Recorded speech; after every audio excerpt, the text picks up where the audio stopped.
All right, so just a few housekeeping items as we get everyone in here, especially if this is your first time joining. If you could go ahead and navigate down to the bottom of your screen and mute yourself to start with. And then while you're down there, please click on the participants button. And that would either expand a new menu on the right-hand side of your screen. And the way that we will, make this go in an orderly fashion is that if you want to participate, you have something to offer, insights, questions, and you want to participate in the discussion, we'll just ask that you use the raise hand function at the bottom of that pop-out screen. And then once you're complete, or if somebody else has asked your question and it's a duplicate, please go ahead and use the lower your hand function. And then that will help us organize in a orderly fashion. Any questions on that, or is anyone not seeing that ability in your participant screen? Okay, great. So for us, I'm going to restate the question that we're all being asked for, and then we're going to start by just fielding some ideas from the group, and then we'll jot a bunch of those down, and then we'll circle back and have our discussion at that point. So this is the SMB group. We are focused on what is our success dashboard. So how are you, translating or evangelizing the amazing things that we do every day in customer success to your peers? Who's involved in that group, right? And how often are you communicating that to your stakeholders at your company? So any takers, any thoughts, anybody want to share, or anybody have any challenges in doing this? Kathleen, I'm going to start with you. Yeah, sorry. I'm in LA time, so I just woke up. Yeah. So anyway, I think for us, I think it's so important that when we think about success, we think about it as a full-pronged strategy. It's not just, it's all about every single stakeholder that we have, because we touch every single stakeholder in an organization, right? So, making sure that, what we're doing is driving revenue, both for, maybe helping sales get new revenue, as well as, retaining stuff. And I think for me, one thing that I've done is, especially with the stakeholders of being my clients, is I'll do a newsletter to talk about, maybe make it custom to the client or not, but just saying, hey, this is the revenue that we've helped you save. This is the amount of time that we've saved. It's going to depend on every organization, but I think what I would stress is that there's no silver bullet, and it's so important to think about every single stakeholder, not just internal, but thinking external as well.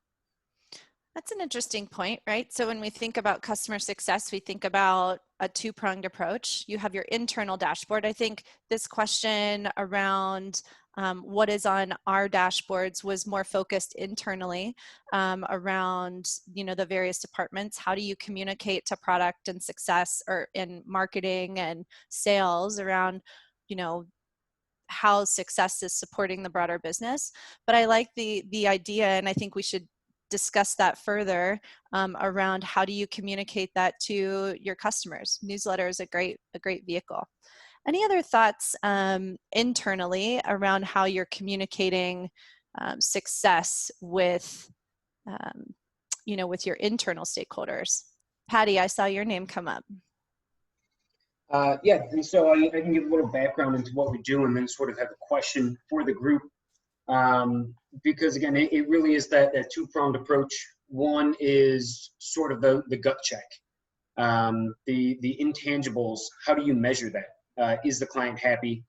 To make that as easy as possible, I recently just changed, so we only have 4 different ones of levels of satisfaction: extreme risk, some risk, satisfied, and very satisfied. And you can only be very satisfied if that customer will also be a reference. It's really a way of holding the CSMs accountable for, if you're going to put somebody very satisfied, they need to want to talk about the product to other people. And so that's how we sort of went about the intangibles. The other side of it is you need to have the data behind it as well. So we track utilization of how many people are actually logging in and how often that is. We did not have a great way of tracking that internally before, so I've really been championing that with the product team, with our tech ops team, to build in more of those. And we've built that into a Power BI dashboard that provides some additional visibility. Yep. And actually correlates with some of that CRM account health that we do with the gut check. And so the question that I have for the team that I'd like to hear is, as I'm continuing to champion more of that data-driven strategies, what type of utilization are you all using from your platforms to show where that customer health is with your different customers? Are you just looking at logins? Are there additional ins and outs of specific spots within your different technologies? And I'd be curious to hear about that. Great question. And we'll come back to that. Emily, I'd like to get your thoughts. Oh, you're on mute.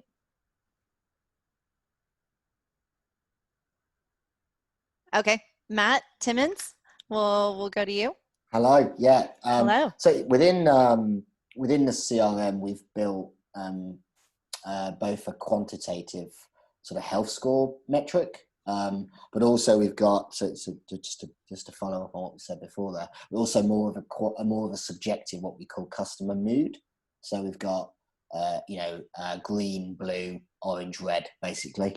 And that's on the CSM to keep that accurate with the overall mood. How is the strength of our relationships with the key personas? And then we've got a more quantitative health score. And we've got sort of metrics around a certain number of percentage of customers with a health score higher of 30, just the way we've worked out our model, that we know that tends to lead to good outcomes in terms of renewals and expansions as well. So that's a couple of thoughts from what we're doing.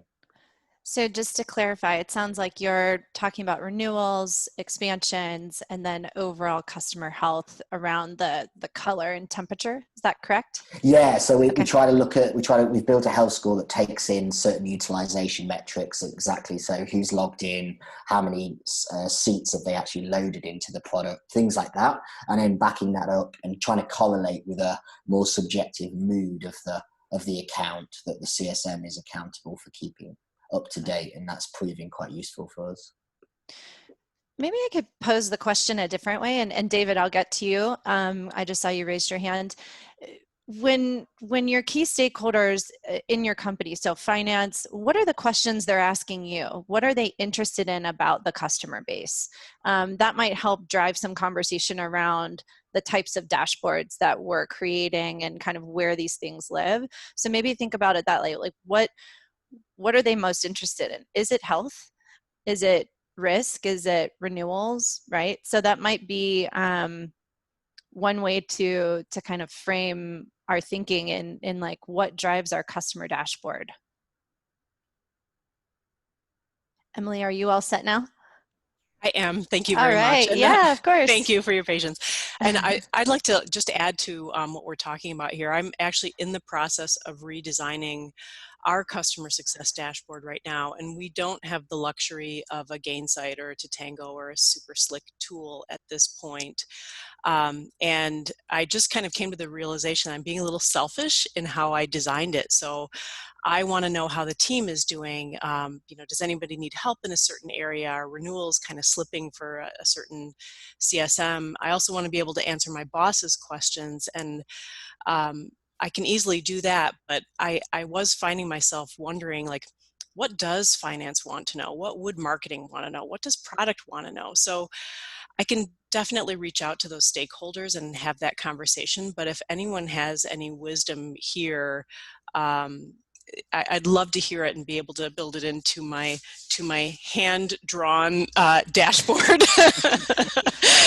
So that would be awesome. I love that you're still I've got my tried and true notebook here too. I think all great ideas are born out of writing them down and getting them out. So kudos to you. we'll come back to that. I think that's a really great question and kind of at the heart of how do you create your dashboard. So Brian, I saw your hand come up. Welcome. Yeah, so just to answer your question, Sarah, around what does our finance team ask me about, and I'm not suggesting this is right. I think there's plenty of room for improvement, but it is all about forecasting who's going to churn for this particular quarter. So it is very finance driven, and so I have to provide a lot of context too versus just giving a number. And that's the part I probably struggle with the most, is there's so much more that goes into that versus this customer may churn. So forecasting churn is a big piece for finance and leadership, to be honest. Great. And David, saw your hand go up. David Jackson. Yeah. I want to go back and try and answer a little bit of Paddy's question about utilization metrics. I don't think there's an easy answer, Paddy, unfortunately, because every company is different. And I think what you've got to look for is, maybe do a little bit of data digging. And what you're looking for are what aspects of product usage, particularly which features that people are using, which seem to correlate best to companies that grow and retain. So you have to actually go on and do some real digging into the numbers. And you've almost got like you've got to say, well, these customers churned, what did they do and didn't they do? These customers retained, what did they do in the product? These customers grew, what did they do in the product? And I think that gets you towards what people call a North Star metric. What are in some cases one, but maybe two or three things that every customer that renews seems to do. And that tends to, that's where you need to focus your utilization measurement piece. Quite often logins is a vanity metric. We want people to log in because we think our product's great. The real questions are, which features of our product relate most closely to customers getting value? I used to run a software company, and we had a group of customers, a big group of customers, most of them, and we called them set it and forget it. Once the app was set up, they didn't need to go logging in because the integrations we had was sharing data in other places. So if we'd looked at logins, we would have been completely missing the most important thing that our customers were doing. I think that's great. And I'm coming back to our general question, and I appreciate the contribution, David, because I think it brought, in my mind, I started visualizing this dashboard, right? Of, okay, it appears that in some, for SaaS companies, for B2B companies, perhaps there's a usage portion, right? So which one of our customers are high usage and maybe those that are low adopters, right? That could be part of the dashboard. The second part is health, right? Whatever metric you use, if you're using red, amber, green, or you're using, blue, green, yellow, red, that feels important as well to understand the overall health of the business, right? And then there was this finance aspect, Brian, that you mentioned around forecasting risk, specifically of those that are red. What is that ARR that's looking to churn? And that might be outside of this dashboard where you kind of pull that out, right, for finance and expand it. But I like to come back to Emily's question, like outside of those three pillars, how could we expand that customer dashboard even more? What would marketing be interested in? What does marketing want to see? How are you guys and in this group expanding that dashboard for your other stakeholders, for product per se, or marketing? Bettina, am I saying that correctly? Yes, you are. Hi. So I wanted to add in and also add a question as well, because the SMB space is handled so much differently than our enterprise space. The enterprise space, we have it's like a 75 customer to 1 CSM ratio, where the SMB space is 700 to 1. So it's a lot harder to be proactive, to really say with confidence that, here finance, this is the churn that we are going to see in the SMB space. It's a lot easier in the enterprise space to do that. So we have definitely, as we provide information to marketing or finance or product, with SMB, we really do look at not so much the usage, but the trending of the usage. So are these customers like, did they all of a sudden stop submitting support cases? That's a problem. Do they have a support ticket that's open for longer than 5 days? That's for us, 5 days. That's a problem. And then we've just recently started, even in the SMB space, we call it sentiment. So we are lucky enough that we have Gainsight, and all of this into Gainsight. And so we have this customer sentiment that starts all the way from sales that people are putting into Gainsight, because during implementation, we found our customer sentiment is pretty low. Like that's kind of the unhappiest time for the customer. So we don't freak out as much if they're kind of annoyed during implementation, as long as the CSM sees that trend go up a little bit more as they transition through their journey. And so we don't really report very much to finance or marketing during implementation, and they're well aware of it. All they care about at that point is when they can recognize their revenue anyway. So is the customer launched? Yes or no? And is it a great story to tell? Yes or no? But the big thing we focus on is, did something change? Like, were they posting a lot? Were they asking a lot of questions? We have a community ourselves, just like Jay mentioned, for our users. And did they stop posting in the community? Have they never posted in the community? And so that's what we like to share with our different groups. That's great. And then you said you had a question as well. Yeah, so the thing that I was wondering is, do people have a really great way to proactively reach out in the SMB space? We struggle a lot with that, like I said, because one person in a year can't talk to 700 customers and find out, like, hey, are we all good? Is everything shaking okay? Or is there a problem? And so we depend a lot on these reports, which isn't always, especially today, they can be real happy and they're going to cancel because it's a bill. And so we're struggling with that a lot in SMB because we can't touch them as often. Yeah. And I think that goes to Lilith's question in the chat. So Lilith, I didn't want to disregard your question. So how to get an accurate reading if you mainly do low and tech touch. Does anyone have a good tech touch model or low touch model in place that they'd like to share?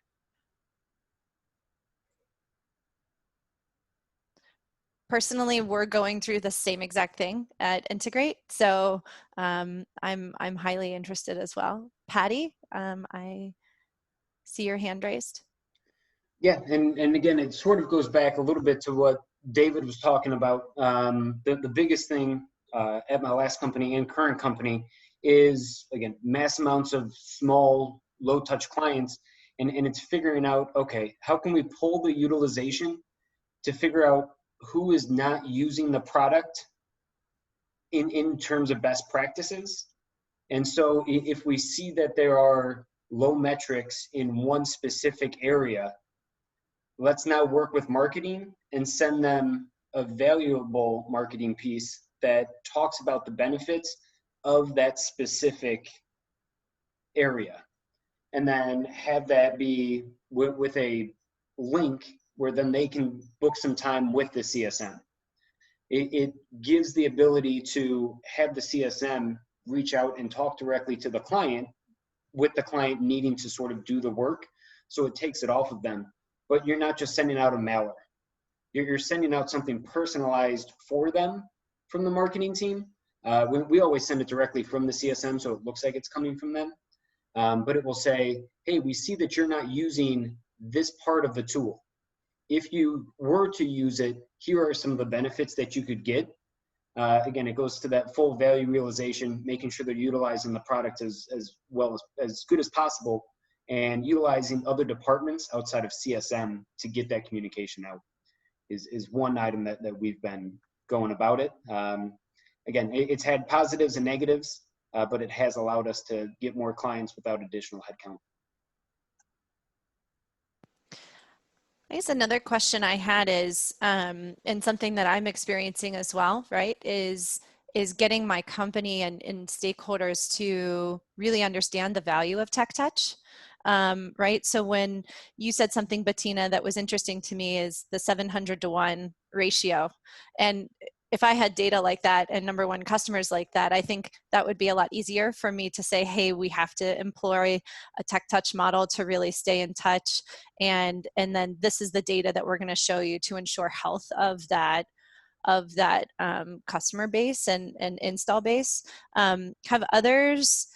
Are others in the process of having that conversation internally around how to best support SMB customers?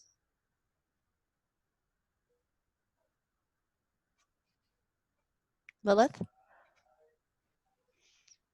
So yeah, thanks. Yeah, we recently, so I recently started as head of customer support and customer success. So I was a senior customer success manager before, and so I'm trying to wrap my head around it. But what we are doing, and I think it's going to be really good, hopefully, is I think that our high touch customers, and there's high potential customers included in that segment. So it's not just MRR, but it's also the potential to be really good and to get a lot of revenue. So I'm trying to get the support team to take the most of it, the most questions, all the product related questions. But I'm trying to funnel all of the customers in the beginning through an onboarding academy so that they don't come with all the basic questions to support. And when I see that they are lacking behind in certain areas, or we are seeing that they're lacking behind in certain areas, they do get customized emails. So Patty, I'm really happy that you said that, because I was like, yes, okay, we're on the right track. But yeah, support, we're trying to find out if support can actually, if this is a sustainable model, that we don't actually have this one-on-one conversations with our customers anymore, but to have the customer have the ability to book a meeting with our support if they really can't go through the academy and they don't find the answers there. Yep. Thanks. That's great feedback and insight. And I like the validation between you and Patty. So that's what this is all about, right? Is just making sure, hey, I have this idea. Is it a good one? Is anybody else trying it? So with that in mind, are there any other questions around dashboards? It feels like we're pivoting to how do we best support this SMB customer base, but I want to make sure that we cover off on dashboard questions if there are any. Okay, all right. So Jay, did you see any other questions pop up that I might have missed? No, I didn't. I think we got all the questions out there. Okay. Anybody else have any other questions, I guess, would be that you're trying to figure out right now? David has his hand raised. David Jackson and Walter, Sarah, I saw you had one in the chat. We'll get to you in a second. Sorry, it's not a question, Sarah, but I think when you think, you talked about a 3-column dashboard, and I think we have to think about dashboards in terms of what are we using them for. And it's not just about reporting to, it's how do we understand the relationship between different things? Because if we understand that relationship, we can probably do something about it. And there's a formula I've used for many years in terms of structuring the way that we measure and report data. And it is activity times quality equals outcomes. And I think it fits, I've used it in CS in many places. So if you think about it, the outcomes that we are looking for are high retention, high upsell, high productivity. And that depends upon the customers receiving their outcomes. So that's the quality piece. So we've got the measures of our success, company success. We've got measures of customer success, value, time to value, average value, those types of things. And then we've got, well, what are the activities that drive the customer value? So then we've got things like utilization, sentiment, relationship strength. And I know one company here in the UK, they provide software for financial service advisors. And they've built a dashboard. Now, one of the things about this company is they are massively data rich. They have invested in measuring just about anything that moves. And they've got to the point where, because they know what makes their customers successful, they can look back to their data and say, every customer that's been successful has done these things in the product and outside the product. So they're actually able to say to customers, if you do these things, you will achieve this outcome. You will achieve this value. And they've got a sophistication model as part of that as well. They've gone a stage further. They can now say, if customers achieve these levels of value, here is our renewal propensity and our upsell and expansion propensity, because it's a causal link. And I think we've got to start thinking about dashboards, not in terms of just what are we measuring, but what's the relationship between the things that we're measuring, because they're the things that give us insights into where can I pull the levers most effectively. I love that. And it feels to me maybe even a crawl, walk, run, David. Like, so for people that maybe are just developing their dashboards, it's, hey, let's start small and work towards this model, or maybe, you know, and start to build out that equation that you mentioned, because that's very easy to understand by anybody in the company, truly. And then you have that correlation, and then it also serves a purpose customer facing. I think that's great. A lot of people give you high fives and kudos for that. So thanks for sharing. Andy, I see your hand is raised. Welcome to the conversation. Yeah, thank you. Appreciate it. Along the lines of dashboards, I wanted to ask the group if they send anything like usage data to their sales team at all. We are kind of exploring that. I'm trying to get a sense of what they would find valuable. I've sent that idea to the sales team, and I get ideas like it would help with the find reference calls, like I can see who's an active user, who's got what kind of role in our app, etc. But I'm trying to think of other ideas, examples to kind of streamline that, or like prioritize that, to see what other value we can get out of sending that data to the sales team that they haven't necessarily thought of yet. That's a great question. Is anybody, I see Bridget, you have your hand raised. I don't know if you want to comment on that, or. I can comment on that, but I also have another question. Sure.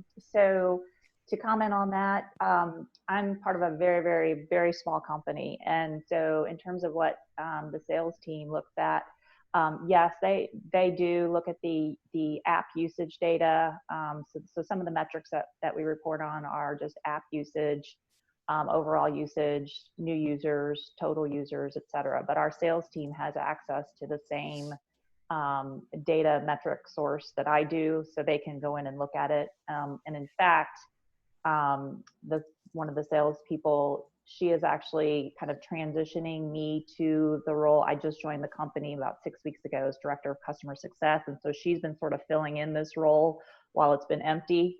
So she's very, very much engaged in looking at the data. But we share that very freely between myself and the sales team. The question that I wanted to pose is anyone reporting on metrics or sharing information internally on a product that is going to be sunsetted? This is a really interesting company that I've joined. They have a number of customers who are on a product that we are planning to eventually do away with.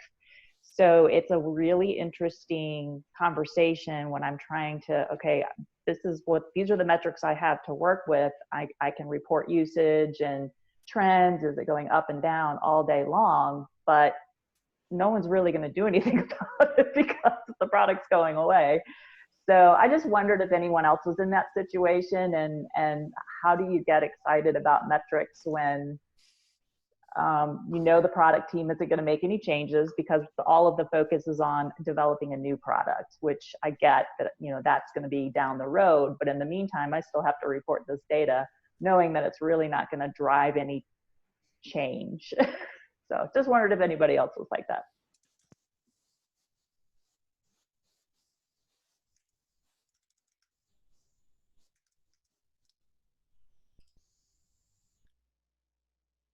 Uh-oh. Did we lose? I think we might have lost Sarah. Oh, no. Oh God, I'm here. I'm Oh, sorry. oh, It sorry. was Okay. this mute. I, Hey, I'm a Zoom rookie apparently. I couldn't see you, and I was like, I'm on. Go for I'm it. here, Sorry. but I hit the wrong mute button. So anyway, I was going to say I really appreciate Bridget's comment, and it's interesting. And I saw Emily had raised her hand.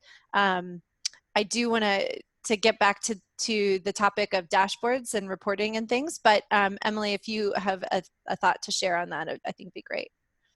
Sure, and I'll keep it brief, and perhaps Bridget, you and I can connect offline. I basically lived in that world for years. I ran an entire product line that was being phased out, and it was very challenging keeping the team motivated and keeping us excited. And really what we ended up focusing on is any blip we could add to like retention for that group. And our goals were lower every year and declining, but if we could like pull it together and exceed our kind of pathetic goals, we actually rallied around that and got really excited and managed to have like one of the most high engagement levels of the whole organization around that. So perhaps you and I can connect, and I can give you some war stories and tips on that. Awesome. I love the connections. And there's also in the chat, Bridget, Lauren Mecca offered to connect as well, and said she's also been in a similar situation. So creating connections here, again, what this is all about. Betty Ernst had asked a question that I think really ties all of this together around what are others presenting to their boards and, your board of directors, and how are you leveraging, dashboards for them? So, we talked pretty granular today about some of the things that we share with our teams and maybe some of our peers in other departments. But how do you bubble that up? How do you boil that up? And what matters to boards? Does anybody have a comment on that? I see, Brian, I don't know if your hand is raised for that reason or not, but I wanted to answer Andy's question, then I can give the board answer as well. So for awesome. Andy, from our perspective, we've created a dashboard. So we're big on free trials. So we've created dashboards of utilization data of areas that are important to us so that the sales rep can pull that up, have a conversation midway through the trial, and be able to speak intelligently about what their prospect may or may not be doing. So I think that's been helpful. And we just use our CS platform to create that. And then to answer the question around board meetings, I don't, not saying this is the right way, but ultimately the board cares about net new revenue. And so they want to understand, they want to understand how many customers the revenue we retain, but also the upgrades and expansions as well, and kind of that forecast. It's purely financial and revenue driven. It's a great call out. Anybody else have anything to share around what you're sharing with your board? Kathleen, I see your hand up. Jay? Sorry, I couldn't find the actual raise hand button, so I just raised my hand. I think the point that Brian just made is a really good one. And I think there's been a lot of conversation over the years in customer success around how do we get a quote unquote seat at the table. And I don't know if I'm losing you guys or not. I might be slowing down here a little bit, but can you guys hear me? We can hear you. I was getting cool. some feedback. It's all good. Okay, I think we're good now. So, but yeah, I mean, I think what Brian just said is a huge point. Like, if we can find a way to attach what we're doing to the revenue that we're responsible for in the company, that's how you gain a voice with your executive team, with your board, on the customer success side of things. Doesn't mean you have to focus on bookings and actual closing commercial transactions, but if you can tie your efforts to dollars, in my experience, you're going to get a much better response at those levels. Boaz, I saw you raise your hand. Yeah, couple of points. First, I absolutely agree. Those of us who are not connecting to revenue are going to lose their seat at the table. That said, most boards are very sales oriented because they don't know what customer success truly does, different from support or whatever other subcomponents. And part of our job is to educate them. So, my kind of modum operandi, if you want, on managing upward, whether it's to the CEO or to the board, is give them just a little bit more information than they want. So when I go to present to the board, I always think about what additional facet of what we do I want to provide as part of education. So the next conversation, the next month, the next quarter is going to be slightly easier. If you don't show some of the other things you do, you don't get the budget to do it. You don't get the support to do it, right? So for example, metrics around how long does it take to onboard customers? And if we shrink that, how much more revenue we can get down the road at some point. The main reasons behind churn and how we connect that to improvement in process, improvement in tools, improvement in the product, and what that means down the road, et cetera, et cetera. And you can look at it in a number of different facets of your job. Each of us have, customer success is a broad term, and each of us have a slightly different job description, right? But within your sphere of influence, think about what is it that your board wants to know, but also what is it that your board needs to know, and educate them about it.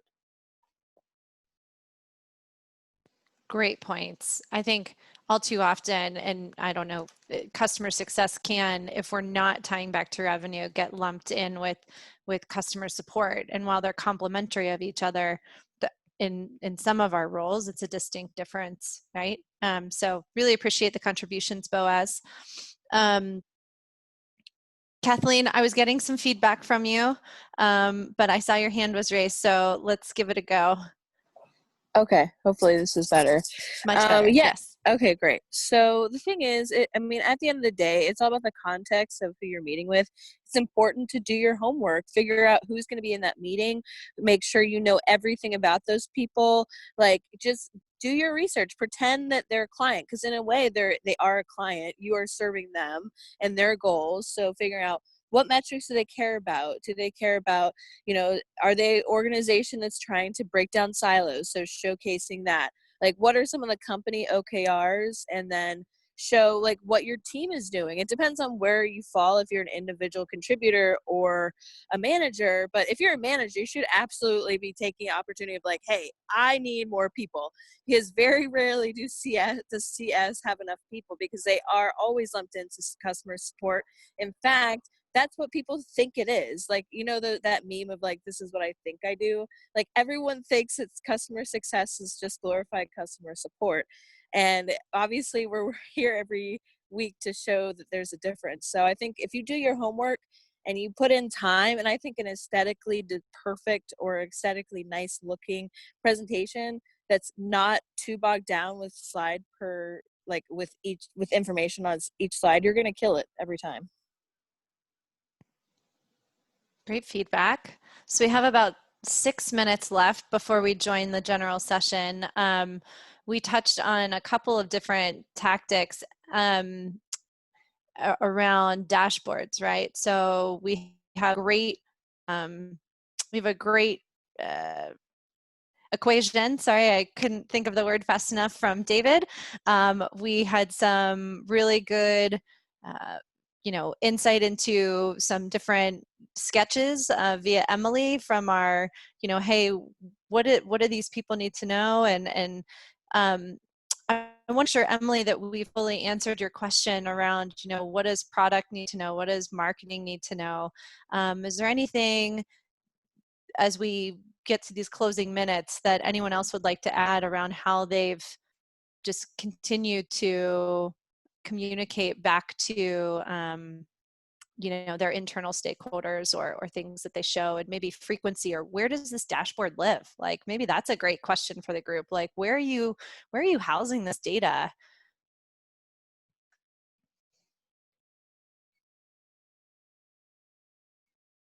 David, I'm going to call on you, David Jackson, when you have created this formula and kind of put this in place at different locations, where does this information live within the organization? When I did it at my company, ClickTools, it was all in Salesforce. And I guess that's probably because we built those dashboards out quite early on. So we started the company in 2000. We appointed our first CSM in 2005. And there wasn't anything like Strike Deck or Gainsight or Tatango. They just didn't exist. So we committed to Salesforce and we did everything in Salesforce. So we built our health scores in there. We built our revenue and renewals and upsell processes in there. We then added Financial Force as a accounting and financial management package, and some additional benefits. So you've got to go with the tools you've got or what tools the organization's imposed upon you. I'm less concerned about that. I think the thing that you've got to spend a huge amount of effort on is the data piece. I think we look at systems all the time and we forget that systems are only as good as the data they use. And if we don't focus on looking and understanding at how we can bring these different pieces of data together, then all the systems in the world ain't going to help you. Great point. One last thought, and let's just do rapid fire here. And I know that's not the format, Jay, so I apologize. But Emily asked a great question, which is, what is one metric that you can't live without? So what is one thing that you have to report on? For me, it's net dollar retention. Anybody else? Boaz, thumbs up. Brian Hartley, thumbs up. If you were to choose one, that's the only one. The problem is that, if you know how, one of my pet peeves, these blog posts, whatever, every once in a while you see the one most important, the only thing that matters, right? I don't know about you guys, but my experience is that we have a hard job because there's never only one thing we care about. If there was one thing, it would be easy, right? You focus all attention on one thing and you get it done. The problem is that you have a lot of things that you care about. You care about the large customers, you care about the small customers, you care about those that pay a lot, you care about those that pay a little and you want to grow. You care about the ones that are striving, you want to care about those that are challenging. That's part of the problem. And it's all the smart one, the ones of us who are doing very, very good job, right? The difference between good and great are those who are not focusing on one item, but those who create the right balance among different objectives, right? The short term and the long term, right? The defense and the offense. So it's never one thing, but yes, if you were to choose one, I would look at net dollar retention. If you want to look at a few more, then I think gross retention is critical. Net NPS or some metric of customer sentiment towards you is a great leading indicator. I personally like, and it's hard to do, but I call it program expansion. If you think about, product usage or NPS or even net dollar retention, those are lagging indicators, right? They're telling you the impact of things that you've done.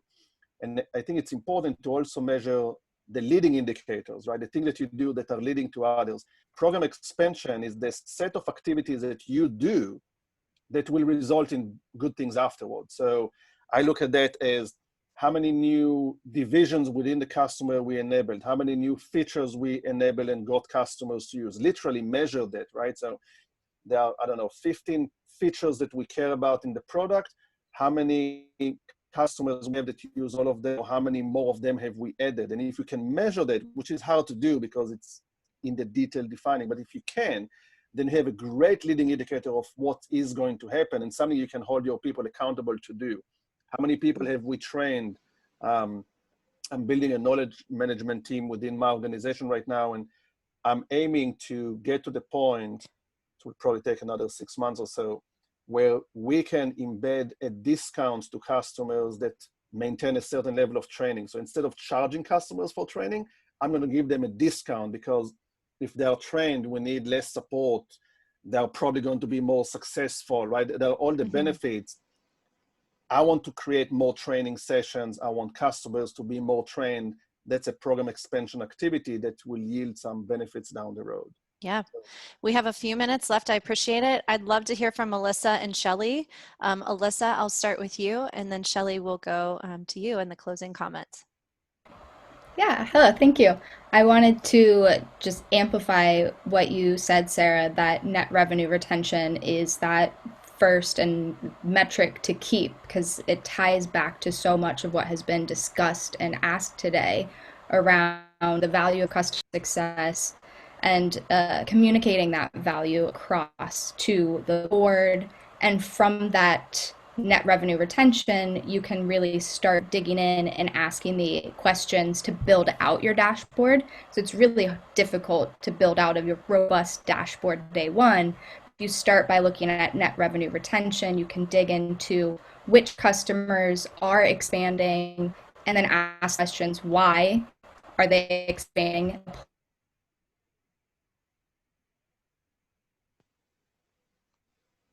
Great. I don't know if we lost everyone, but we're leaving in 45 seconds. Shelly, you have 45 seconds. Oh God.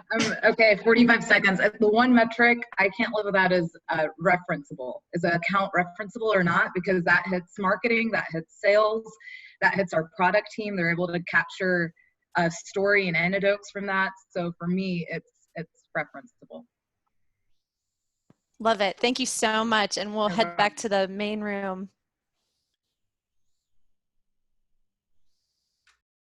Looks like we've got Sarah and Nils. So just like the last few weeks, Sarah and Nils, it'd be great to go around and hear just, maybe one or two questions that you feel like you were able to answer and field during the session, and then one actionable takeaway for the group. So Nils, why don't we start with you, and then we'll let Sarah go. But Nils, maybe come off mute and let us know some of those questions that you guys were able to tackle in the enterprise room, and then one kind of takeaway or action you group left with. Absolutely. Thank you. Yeah, we had some fun in the group, and we covered a number of different areas. Some of the key, most important questions on everyone's mind when it comes to this in the enterprise space were, what are the metrics? Like, what are the things that are on the dashboard? I'm sure this is probably similar in the SMB space, but key question, like, what are they? And how deep do you go with these metrics, right? That coupled with who gets visibility into these things in your organization, and how do you share this information across the organization? Those were some of the key topics that we talked about as a way. So on the core metrics side, everybody knows that there are the lagging indicators of the retention and renewal and upsell and those things that just happen at one point in time. And we had a really interesting comment about going from 2-dimensional to 3-dimensional. So 2-dimensional kind of being a visualization of just the revenue implications, and then 3-dimensional being all the other things that go into the leading indicators to ultimately get to that point. So it was a discussion around how to round out the health score or round out the other metrics on the dashboard to tell a bigger story. So that was a key piece. Courtney also shared in ours, she had use a grid where on the x-axis was the customer objectives met, and there was a measure comprised of a number of factors. And then on the y-axis was the happiness, which again was a measure comprised of another set of metrics. And then the plotting of those will give you 4 quadrants on a graph, and is a great way to visualize where customers are and where the bulk of the effort needs to go. So thought that was really interesting. On the tools side, we had got some good details of Looker from Ziv on how he's using it. But then we also, from Brian, he runs CS at Looker. So we got even more details on how Looker can be used. And it wasn't this wasn't a promotion for Looker, but it was just a great way to think about how to drill down and create a methodology around going from, an individual level to a team level to a director level to a VP level in a systematic way that could then be shared with other people. That, I think, was the ultimate takeaway, was to be able to create some form of roll-up methodology that would be systematized. Whatever tool or function you use is going to work for your situation, but that was really the key point. Awesome. I'm sure Brian will start looking for those commissions coming in soon.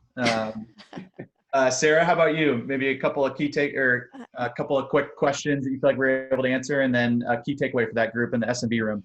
Sure. I think a lot of synergy between the SMB and the enterprise room around just what are the metrics, right? We had one question is, what is the one metric you can't live without? And you know, it came back to that net dollar retention, net revenue retention for everyone, which again spans this entire community on what we really focus on. But then it was digging deeper. How can so that's great, but how does that, maybe that metric is the one that drives our dashboard.